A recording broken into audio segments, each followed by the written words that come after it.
Hello everyone! Welcome to my YouTube channel, Velez Summer JPN Vlog. Please subscribe my YouTube channel. For today's video mga guys, nandito kami sa Ibiso. Ang Ibiso para mga guys ay malapit lang yung sa amin. Yung palagi kong binibidyoan sa aking YouTube. Yung may train station, dito yan sa Ibiso mga guys. The Ibiso is a name of God, of labor, and good luck. Nandito para kami sa fiesta ng Ibiso, o yung Matsuri ng Ibiso. Ginaganap ito mga guys every first weekend of January, o yung first Saturday and Sunday ng January mga guys. Yun ang kapistahan ng Ibiso. Yung sinabi ko kanina, yung Ibiso is a god of good labor and good luck. Kung gusto kang magdasal para sa iyong magandang hanap buhay or magandang pagtatrabaho mga guys, dito ka magdasal sa Ibiso. Then siya yung god daw ng ng pagtatrabaho, sa hardworking, and yung good luck mo sa trabaho mga guys. Nandito kami. Nakisali kami dito sa fiestang ito, mga idol. Kung nakita nyo, maraming tao dito mga guys. Marami ding nagbibinta ng mga pagkain. Siksikan yung mga tao kanina, kaya ngayon lang kami nakapasok. No? Hapon na ito mga guys. No? Malapit na siyang alas 3 ng hapon. Pero marami pa rin tao. Lalo na kaninang umaga. Napakaraming tao dito mga guys. Nagtitinda sila dito. May nagtitinda dito ng mga barbecue. Yung mga street foods lang naman. Napakasarap ang street foods ng Japan, mga guys. Kalimitan naman, puro siya prito-prito. Ng takoyaki. Puro siya seafoods. Mga guys. Mayroon ding mga karage o yung fried chicken. Nandito, binibinta sa labas ng shrine na ito mga guys. Ito yung okonomiyaki. Pag maraming nakapila, ibig sabihin mabinta, yung masarap daw yung niluluto, diba? Pag wala naman nakapila, ibig sabihin hindi masyadong masarap, diba? Alam naman natin yun mga guys. Ito pala isang nukos o yung octopus, yung malaking nukos dito. Iniihaw yan mga guys, so ginagawang barbecue. Napakasarap. Yung amoy pa lang dito, masarap na mga idol. Pero pag ganito lang siya, doble yung presyuhan dito mga guys. Iba dong pag bumili ka doon sa supermarket. Dito doblehan. Dahil niluluto na nila, diba? Ito pala siyang ori ng sweets. Yung candy ba? Siya? Prutas. Pero may coated siya na candy. Ito naman ay isang pritong potato. Mayroon pa siyang pritong kamote. Masarap yan. Masarap din yan, syempre. Ito naman mga guys, ibang sweets na yan. Ito naman ay okonomiyaki, yung pansit. Tapos mayroon siyang cabbage. Napakasarap yan. Parang pansit lang din sa atin. Pero pinipilahan ng mga tao. Maraming pumibili. Tagaluto. Nilalagay niya dyan sa lagayan ng plastic. Tapos nagbibigay siya ng chopstick para ready to eat na yung yung bumibili. Siyempre kinakain nila. Yun. Marami ding mga bata. Malapit lang dito yun sa amin. Kapitbahay namin mga guys. Ito makisalo kami ng mochi mga idol.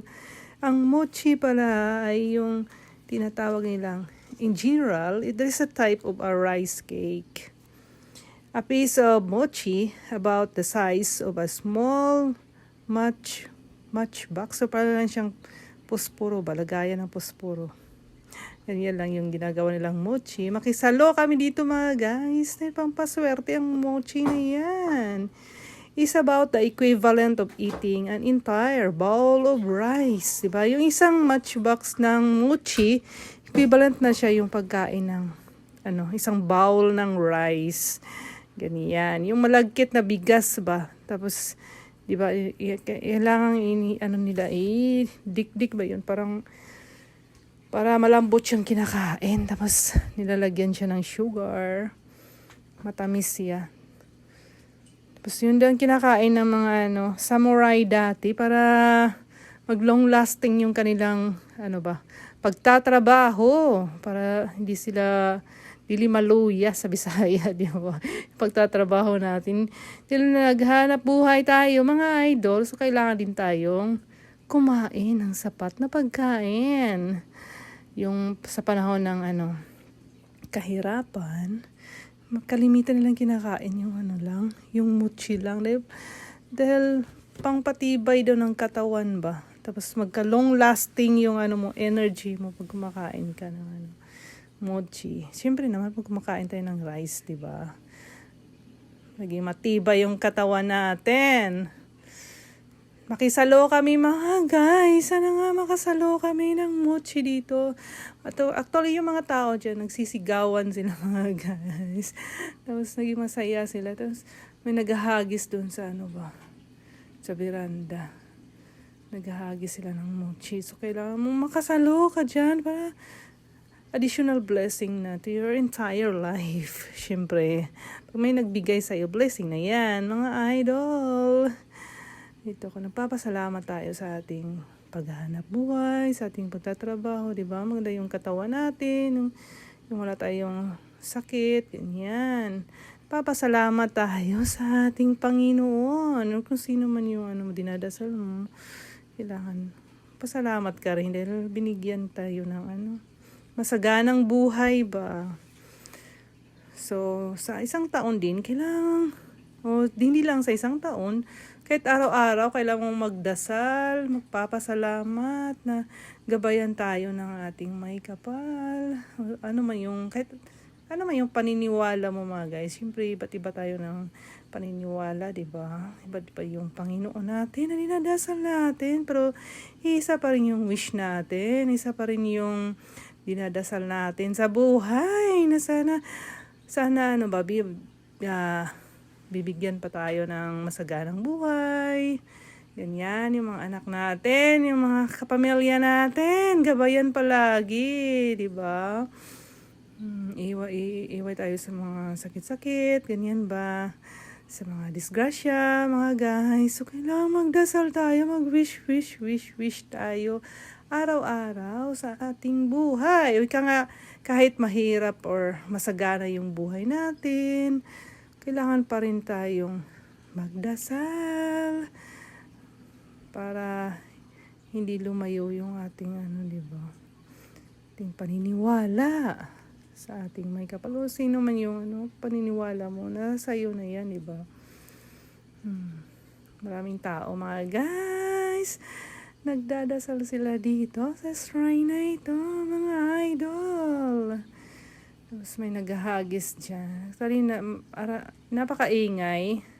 Pero kailangan ko lang i-mute para hindi masyadong marinig yung mga sigawan ng mga tao dito, mga idol. Diyan kami nanggaling. Ang dami nagbibintay. Pangpaswerte yung mga binibinta nila, mga idol. Kung ikaw may naniniwala sa pampaswerte, diba?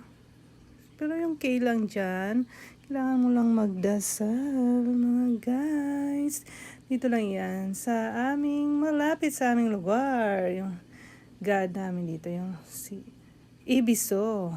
Yung sinabi ko kanina, she's a God of good labor and good luck. Kung gusto mong magdasal, na sana gabayan ka ng ating may kapal sa iyong paghahanap buhay. Masaganang buong taon mo kailangan masagana, di ba? Sino ba yun? Dito kami nag-wish kami ng anak ko, mga guys. Dito kami magdasal. Kali nakipila kami dyan. Diyan kami sa pinaka-last kanina, tapos malapit na kami dito. Diyan kailangan mong patunog yung bill ba? Tapos yan, magdasal ka na. Kung ano man yung gusto mong i-wish sa buong taon, diyan ka magdasal, mga idol. napakaraming tao. Kinunan ko lang ng video, sandali. Actually, nakatalikod naman yung mga tao. Hindi na makita yung pagmumukha nila, mga idol. Nakipila kami. Tapos na mga idol, palabas na kami. So, ito yung binili ko. Parang siyang fish siya. Tapos, sarap yung laman nito. Parang siyang munggo ba? Tapos, kulay brown siya na munggo. Tapos, matamis siya. Yan, binili ko dyan sa tindahan. Ayan, mga idol. Thanks for watching my video. Bye-bye.